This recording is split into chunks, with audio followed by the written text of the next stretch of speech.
The imperial palace of Ottoman Constantinople shimmered under the autumn moonlight of 1875, its marble facades glowing with the soft amber of oil lamps. Inside, the Topkapi Palace's labyrinthine corridors buzzed with whispers of an impending royal visit from the Russian envoys.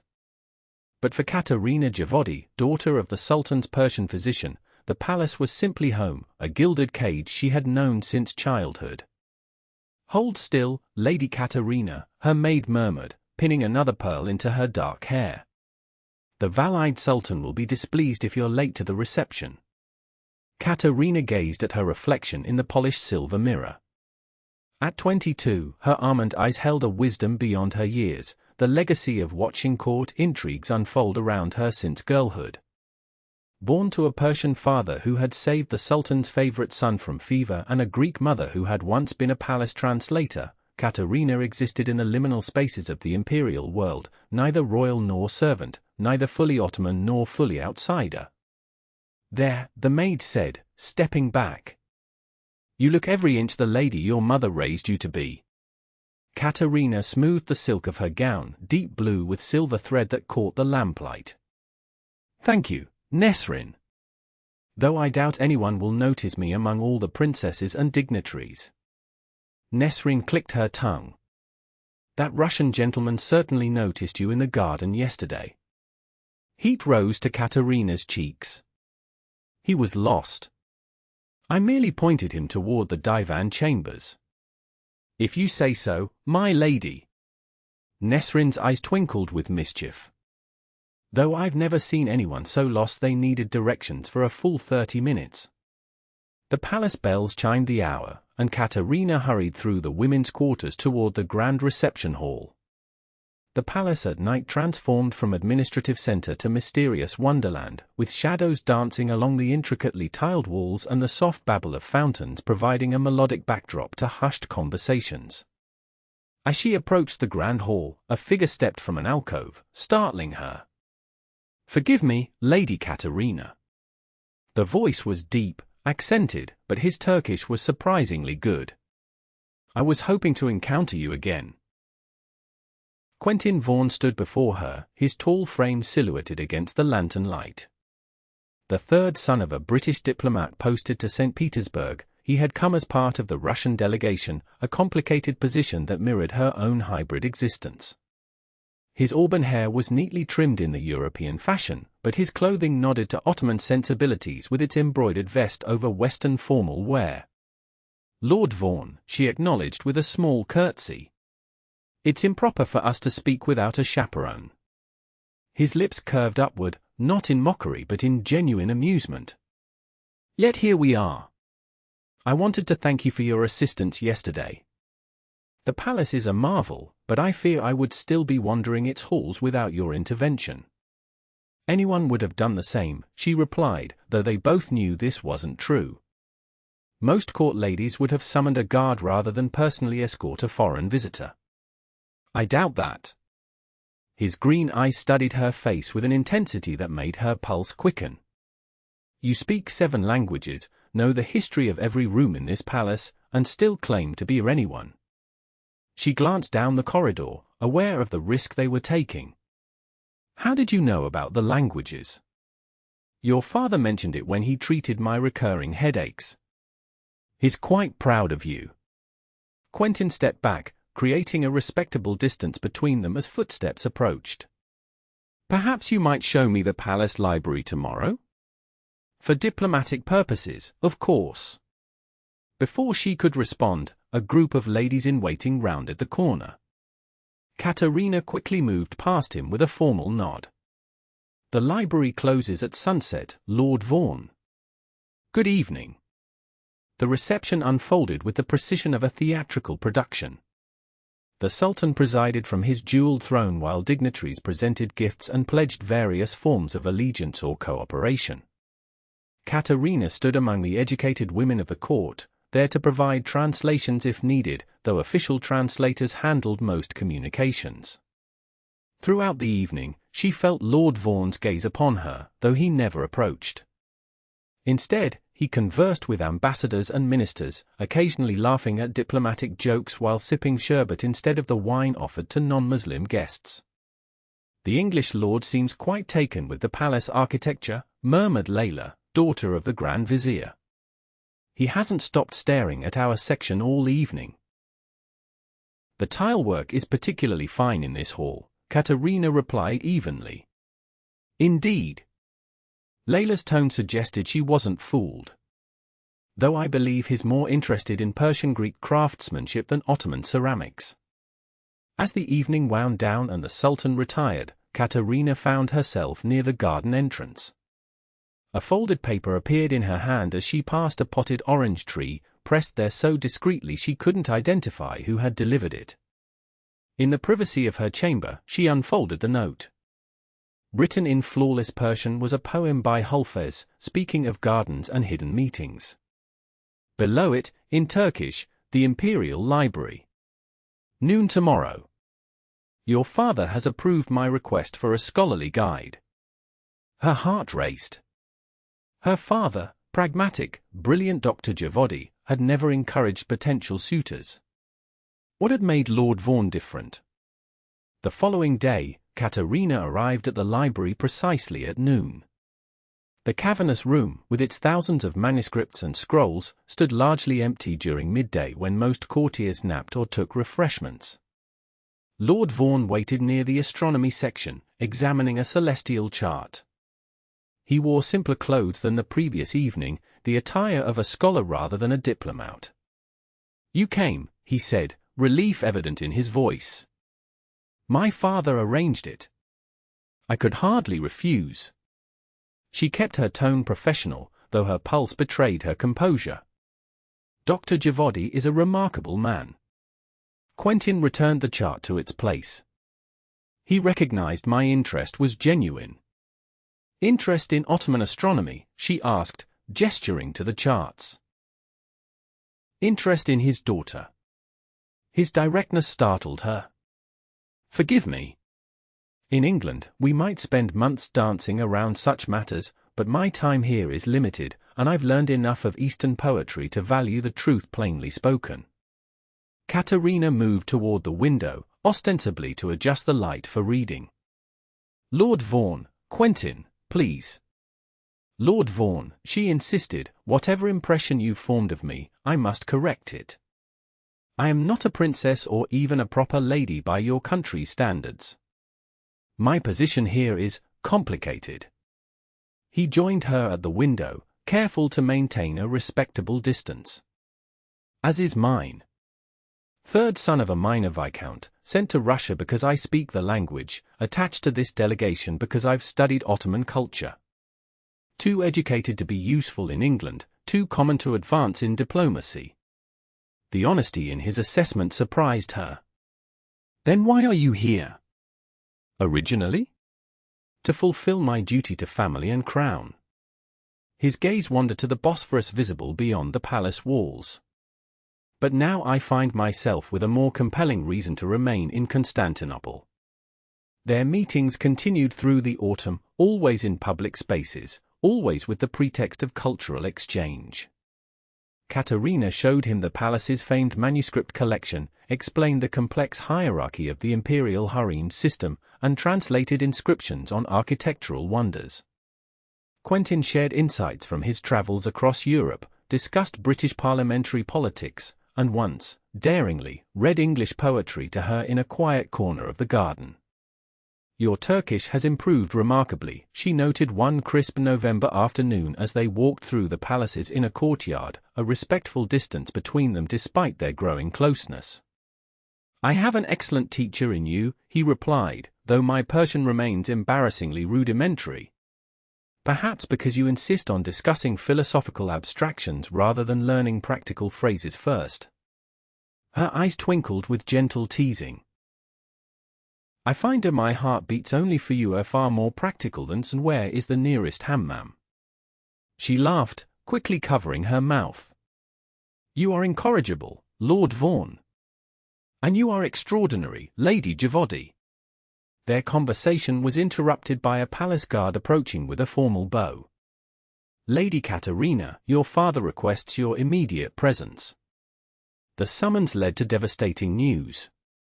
Her father, standing grave-faced in their family quarters, informed her that political tensions between the Empire and Russia were escalating. The Russian delegation would depart within 3 days, and the British envoys with them. "I've arranged a final meeting for you," Dr. Javadi said, his weathered face soft with understanding. "Tomorrow at sunset in the library. The palace gates will close early due to the diplomatic situation, so he must leave before nightfall." Katarina's composure nearly crumbled. "Father, I know, my daughter." He took her hands in his. "In my years treating the powerful, I've seen how fleeting true connections can be. I would not deny you this farewell." The following day, Katarina waited in the library with a heaviness in her heart. When Quentin arrived, his normally confident stride was hesitant, his expression a careful mask that failed to hide his distress. 3 months ago, I would have accepted this departure as the natural conclusion of a diplomatic posting, he said without preamble. Now I find the thought of leaving Constantinople, leaving you, unbearable. We always knew your stay was temporary, she responded, though each word felt like a betrayal of her true feelings. Come with me. The words burst from him with unexpected force. To England, or to my next posting. Your languages would be valued anywhere. We could abandon my father? My home. She shook her head sadly. The world outside these walls hasn't shown much kindness to women of mixed heritage, Lord Vaughan. Quentin, he corrected automatically, then stepped closer. I know I ask for much. Too much, perhaps. But these past months have shown me what I never found in London drawing rooms or St. Petersburg ballrooms, someone who sees the world with both critical eyes and an open heart. A palace attendant appeared at the doorway. The gates close in 30 minutes, sir. All visitors must depart. Quentin nodded his acknowledgement before turning back to Katarina. I have something for you. He pressed a small leather-bound book into her hands. My direction will be written inside, wherever I may be posted.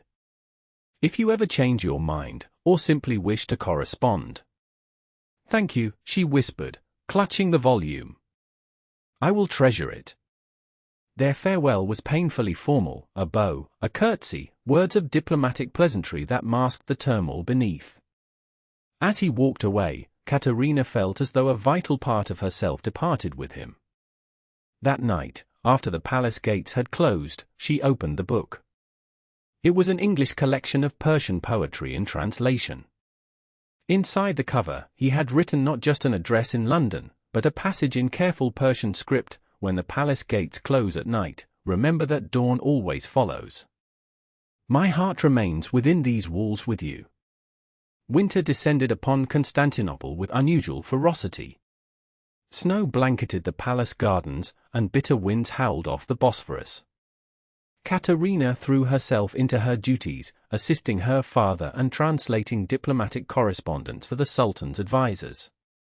She wrote to Quentin weekly, sending the letters through her father's diplomatic contacts. His replies came less frequently due to the unreliable postal service between empires, but each one sustained her through the dark winter days.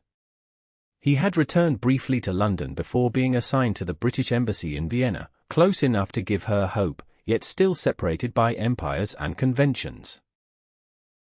In early spring, tragedy struck. Her father collapsed while treating the Sultan's youngest son. Within days, Dr. Javadi was gone, leaving Katarina truly alone in the palace world. The Valide Sultan, respecting her father's years of service, allowed her to remain as a translator and tutor to the younger royal children, but her position grew increasingly precarious without her father's protection. Her letters to Quentin took on a new desperation, though she tried to maintain her dignified composure. The palace that was once my home now feels like borrowed space. Father's quarters have been reassigned, and I've been moved to smaller rooms near the women's education hall. The children I teach bring me joy, but I feel increasingly invisible, a ghost of the previous sultan's reign, tolerated out of tradition rather than necessity. Months passed with no reply. Katarina feared her letters weren't reaching Vienna, or worse, that Quentin had moved on to a new life where memories of Constantinople had faded. Then in midsummer, a package arrived via the French embassy, a collection of botanical drawings with a note explaining his silence, "Forgive my lack of correspondence. I've been traveling through the Balkan provinces on a diplomatic mission with limited postal service. Your letters reached me all at once upon my return to Vienna. The news of your father deeply grieved me. I remember his kindness, his wisdom, and most of all, his love for you. If your situation has become untenable, please know that my offer stands. More than stands, it has grown in conviction with each passing day." The letter continued with practical details, how she might travel to Vienna if she wished, the position he could arrange for her as a translator for the embassy, the modest but comfortable life they might build. The final paragraph held words that brought tears to her eyes. "I dare not write more explicitly, knowing your letters may be read by palace officials. But know that the feelings born in those quiet library afternoons have only deepened with distance. Whatever you decide, I remain your devoted servant." Autumn returned, marking a year since their first meeting. Political tensions had eased somewhat, and the palace prepared for another season of diplomatic receptions. Katarina, now serving primarily as a language tutor to royal children and occasional translator for the women's quarters, watched the preparations with a strange detachment. "You should attend the reception," urged Nesrin, now the personal attendant to one of the younger princesses but still fond of Katarina. "The new British ambassador is bringing a large entourage.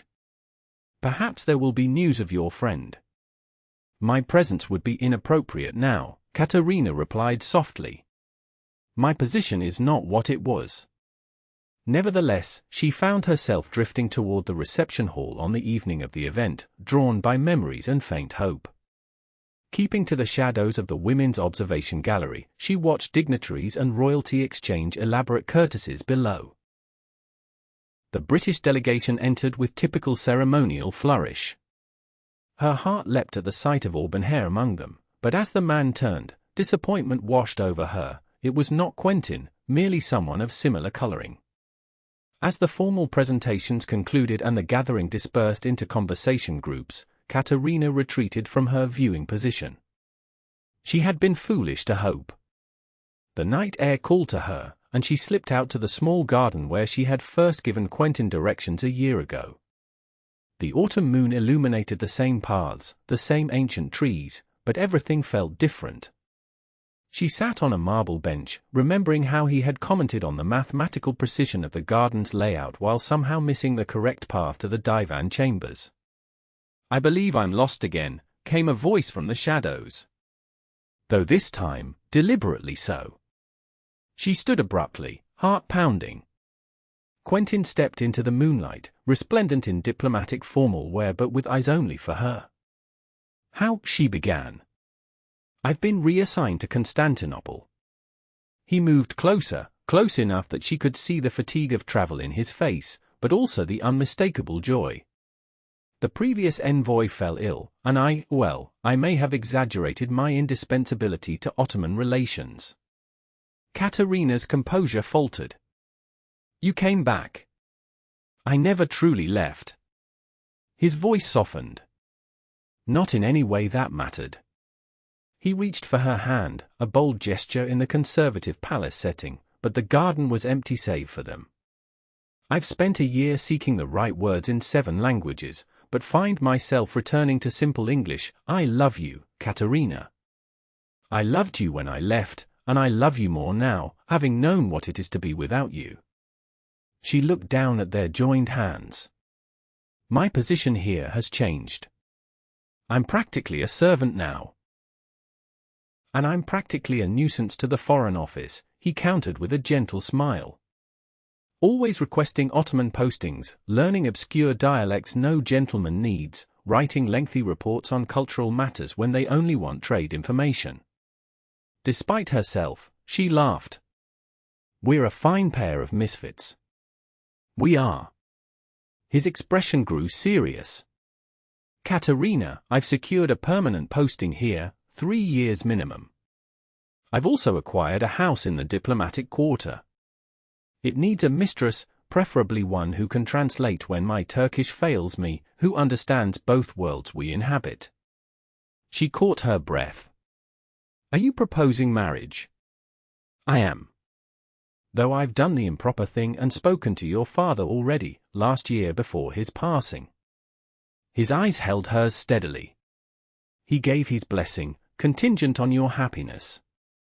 Said something rather poetic about how palace walls shouldn't contain a spirit meant to explore the world. Tears welled in her eyes. It sounded exactly like her father, practical yet surprisingly romantic when it mattered most. The Sultan would need to approve my departure. Already arranged, through your father's old connections in court and my diplomatic channels. Your years of service are recognized, your freedom granted with the Sultan's blessing. He reached into his pocket and withdrew a small velvet box. I carry this everywhere, hoping for this moment. Inside lay a ring, not the ostentatious diamond of European aristocracy, but an exquisite piece that honored both their worlds, a deep blue sapphire surrounded by small pearls in a setting that echoed Ottoman artistic patterns while remaining elegantly British. Yes, she whispered, before he could formally ask. Yes to all of it. His smile rivaled the moonlight as he slipped the ring onto her finger. In the distance, the palace bells began to chime, signaling the closing of the gates for the night. Visitors would normally rush to leave, but Quentin made no move to depart. Aren't you concerned about the gates? She asked. Not at all. He drew her gently into his arms, still maintaining the restraint their surroundings demanded. I have diplomatic residence privileges now. The gates may close, but I need not leave. So this is merely the beginning, she marveled, looking up at him. Precisely. He brushed a tentative kiss across her forehead. When the palace gates close tonight, our true story begins. In the months that followed, Katarina and Quentin were married in a ceremony that bridged their different worlds, a small service at the British Embassy followed by traditional Persian blessings in deference to her heritage. The diplomatic community embraced the multilingual bride who could navigate Ottoman society with unparalleled grace, while her connections to the palace ensured Quentin's posting became one of unusual access and effectiveness. Their home in the diplomatic quarter became known for its salon gatherings, where ideas flowed freely across cultural boundaries. Katarina, once contained within palace walls, now traveled alongside her husband throughout the Ottoman provinces, recording and translating local customs that might otherwise have been lost to history. And each night, when the city gates closed and lanterns illuminated Constantinople's ancient skyline, they would often stand on their balcony overlooking the Bosphorus, marveling at how the end of one chapter had truly been just the beginning of their greatest adventure.